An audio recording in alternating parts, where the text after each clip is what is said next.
Hello friends, রিম্পাস চ্যানেলে তোমাদেরকে welcome. দেখো আমি আজকে চলে এসেছি একটা বাঁধাকপির চচ্চড়ি রেসিপি নিয়ে। দেখো কুমড়ো, বেগুন, সিম কেটে নিয়েছি। এদিকে দেখো কড়াইয়ে সর্ষের তেল ভালো করে গরম করে নিয়েছি। এবার কিছুটা বড়ি আমি ভেজে নেব। বড়িগুলোকে লাল লাল করে ভেজে নেব। দেখো বড়িটা আমি লাল লাল করে ভেজে তুলে রেখে দিয়েছি। এবার কিছুটা ফুলকপি ছোটো ছোটো করে কেটে নুন হলুদ দিয়ে ভেজে নিচ্ছি। দেখো ফুলকপিগুলোকে লাল লাল করে ভেজে নিয়ে তুলে নিয়েছি। কড়াইতে আবার সর্ষের তেল দিয়ে 5 ফোড়ন, তেজপাতা আর শুকনো লঙ্কা ফোড়ন দিয়ে নিয়েছি। এবার কুমড়ো, বেগুন, সিম দিয়ে দেবো এর মধ্যে। ফোড়নটা যেই নাকি ভালো করে ভাজা হয়ে গেছে, এবার দুটো আলু কেটে দিয়ে দিয়েছি এর মধ্যে। আলুটা একটু নেড়ে চেড়ে এবার সবজিগুলো দিয়ে দেবো এর মধ্যে।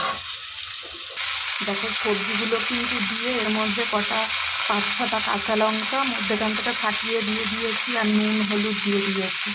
এবার এটাকে ভালো করে নেড়ে নেব। দেখো আমি এটাকে ভালো করে একটু নেড়ে নিয়ে এবার কিছুক্ষণের জন্য ঢেকে দেবো। সবজিটা যেই নাকি মজে এসছে অমনি বাঁধাকপিগুলো কেটে রেখেছিলাম দিয়ে দিলাম। দেখো বাঁধাকপিগুলো কিন্তু আমি একটু বড় বড় করেই কেটেছি, যেহেতু বাঁধাকপির চচ্চড়ি করবো একটু বড় বড় করে না কাটলে ভালো লাগবে না। এবার এটাকে আমি একটু নেড়ে নিয়ে ঢেকে দেব। দেখো সব সবজি কিন্তু ভালো মতো মজে গেছে। আর যেটা একটা কথা না বলছি, যেটা হচ্ছে আমি এর মধ্যে একটা জিনিস স্কিপ করে গেছি। সেটা হচ্ছে আমি একটু গ্রেট করা আদা, একটু জিরে গুঁড়ো আর একটা টমেটো এর মধ্যে দিয়েছিলাম। সেটা আমি স্কিপ করে গেছি, ওটা কোনো কারণে তোমাদের দেখানো হয়নি। এবার আমি এর মধ্যে ভেজে রাখা ফুলকপিগুলো দিয়ে দেবো। দেখো ভেজে রাখা ফুলকপিগুলো এর মধ্যে দিয়ে দিয়েছি। এবার কিছুক্ষণ নেড়ে এর মধ্যে ভেজে রাখা বড়িগুলো দিয়ে দেবো। দেখো এর মধ্যে কিন্তু আমি ভেজে রাখা বড়িগুলো দিয়ে দিয়েছি আর 1 চামচ চিনি দিয়ে দিয়েছি। দেখো এর মধ্যে কিছুটা ধনেপাতা দিয়ে দিয়েছি, দিয়ে এবার নেড়ে নেব।